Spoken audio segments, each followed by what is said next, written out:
Hello मेरे प्यारे भाई हम बहनों, आप सभी लोगों का स्वागत है आपका अपने क्लास स्टडी फॉर पर्पस में। और आज के इस क्लास में हम लोग पढ़ने वाले हैं पार्ट 2। ठीक है, जो हम लोग का महत्वपूर्ण पार्ट है वो क्या है जी, कार्बन तथा उसके यौगिक। और आज के इस पार्ट से हम जितने भी सवाल कराने वाले हैं, ये सभी सवाल आप लोगों के लिए काफी ही महत्वपूर्ण है, इसलिए आप लोग ध्यान से देखिएगा और समझने का प्रयास कीजिएगा। और हम आपको बता दें कि आज जितने भी सवाल हैं ये सभी सवाल VVI हैं। ठीक है, चलिए क्लास को स्टार्ट करते हैं बेवजह देर किए हुए। चलिए प्रश्न नंबर 11 क्या है जी, CnH2n+2 किसका सामान्य सूत्र है। हम आपको बता दें कि इस प्रकार के सवाल आपके बोर्ड एग्जाम में पूछे जाते हैं जी। ठीक है, बोर्ड एग्जाम में पूछे जाते हैं। और आप लोग अभी से ध्यान से देख लीजिए और याद कर लीजिए मेरे प्यारे भाई। चलो तो बता दो, किसका सामान्य सूत्र है, अल्काइन का, एल्कीन का, एल्केन का, प्रोफाइल का। और आप पाठ पढ़ लिए हैं विस्तार रूप से और आप लोग आसानी से बता सकते हैं, नहीं तो याद कर लीजिए मेरे प्यारे भाई। बता दो, CnH2n+2 किसका सामान्य सूत्र है। किसका है जी, एल्केन का ना। ऑप्शन नंबर सी बिल्कुल सही होगा जी। ठीक है, चलिए ये तो सवाल काफ़ी इम्पोर्टेंट है। आज आप लोग बताएंगे क्या हम लोग कि आज जितने भी सवाल कराने वाले हैं ना, सभी सवाल आपके बोर्ड एग्जाम में पूछे जाते हैं। चलिए सवाल क्या है जी, नीला थोथा मतलब तुतिया का रासायनिक सूत्र क्या है। ठीक है, आप लोग ये सवाल काफ़ी ज़्यादा बार पूछा गया है जी, इसे आप VVI नोट कर लीजिए मेरे प्यारे भाई।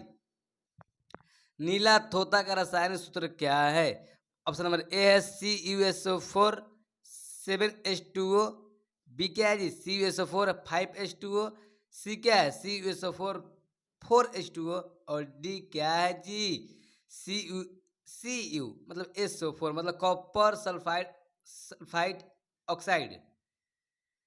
सॉरी, यहाँ पर होगा कॉपर सल्फर ऑक्साइड। और क्या बना, जल बना रहा है। ठीक है, बता दो इसका सही उत्तर क्या हो जाएगा जी। चलिए ये सवाल जो है ना, ये सवाल आप लोगों के लिए रहेगा होमवर्क। ठीक है, आप ही बताइए इसका सही उत्तर क्या होगा। ठीक है, चलिए हम नहीं बताएंगे। चलिए, नाइट्रोजन अणु में कितने सहसंयोजक बंधन होते हैं, बता दो। ऑप्शन नंबर ए है 1, बी है 2, सी है आप लोगों का 3 और डी है 4। क्या हो जाएगा, जल्द से जल्द मेरे प्यारे भाई बता दो इसका सही उत्तर क्या हो जाएगा जी। सवाल क्या है, नाइट्रोजन अणु में कितने सहसंयोजन आबंध होते हैं। तो कितने होते हैं जी, 3 ना।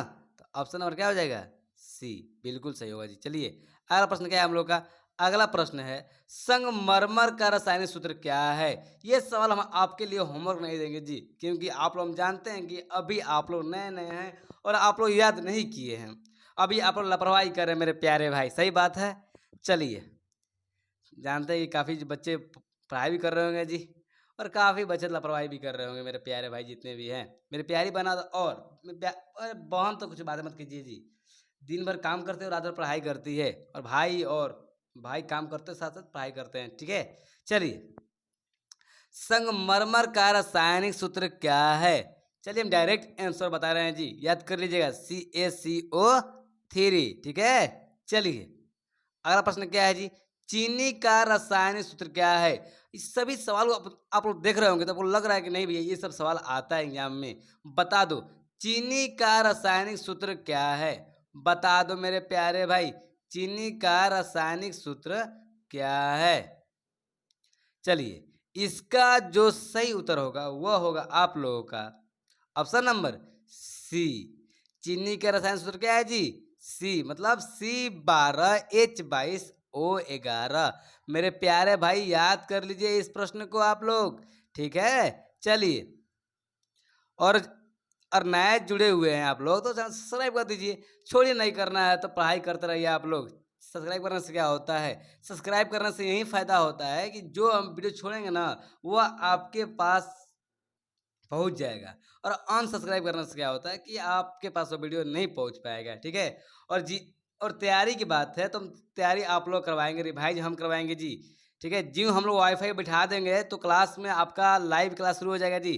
ठीक है, आपके लिए यह चैनल काफ़ी लाभदायक प्राप्त करने होने वाली है। बता दो सोडियम कार्बोनेट का अणुसूत्र क्या है जी?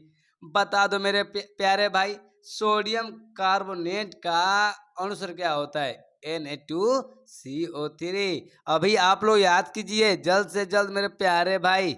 चलिए अगला प्रश्न क्या है जी? प्रश्न नंबर 17। कार्बोनिल समूह को सूचित किया जाता है। बता दो कार्बोनिल समूह को सूचित किया जाता है तो सिंगल बॉन्ड CO द्वारा ना। ऑप्शन नंबर सी जो है बिल्कुल सही होगा। ठीक है, चलिए अगला प्रश्न क्या है जी? इथाइल अल्कोहल का अणुसूत्र होता है। आपको हम बता दें कि यह पाठ आपके लिए काफ़ी इंपॉर्टेंट है और उससे भी ज़्यादा इंपॉर्टेंट है क्लास।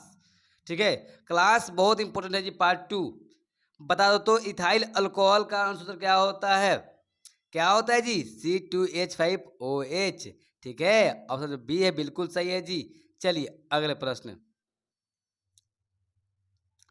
निम्न निम्नलिखित में से कौन सा एरोमेटिक हाइड्रोकार्बन है? बता दो तो निम्नलिखित में से कौन सा एरोमेटिक हाइड्रोकार्बन है? CH4, C2H4, C6H6।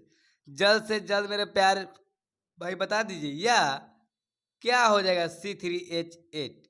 आपको हम बता दें जो सही उत्तर होगा वह होगा एरोमेटिक हाइड्रोकार्बन C6H6 मेरे प्यारे भाई।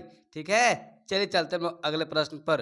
निम्न में से किस हाइड्रोकार्बन के 3 अबंध होते हैं? ये आज का अंतिम प्रश्न है। ठीक है, और टोटल हम लोग 7 मिनट में 10 प्रश्न कर चुके हैं जी। ठीक है, और हम चाहते तो 5 मिनट में ही खत्म कर देते। बता दो क्या हो जाएगा?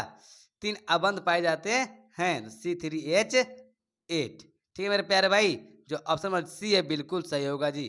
ठीक है, तो चलिए आज के लिए इतना ही। अब मिलते हैं अगले क्लास में। ठीक है, जितने भी मेरे प्यारी बहना और मेरे प्यारे भाई इस वीडियो देख रहे होंगे तो आप लोगों का माइंड में सिर्फ एक के बात घूमना चाहिए जी, अपने लक्ष्य के प्रति जुनून। ठीक है, चलिए मेरे प्यारे भाई आज क्लास इतना ही अंत करते हैं। बाय।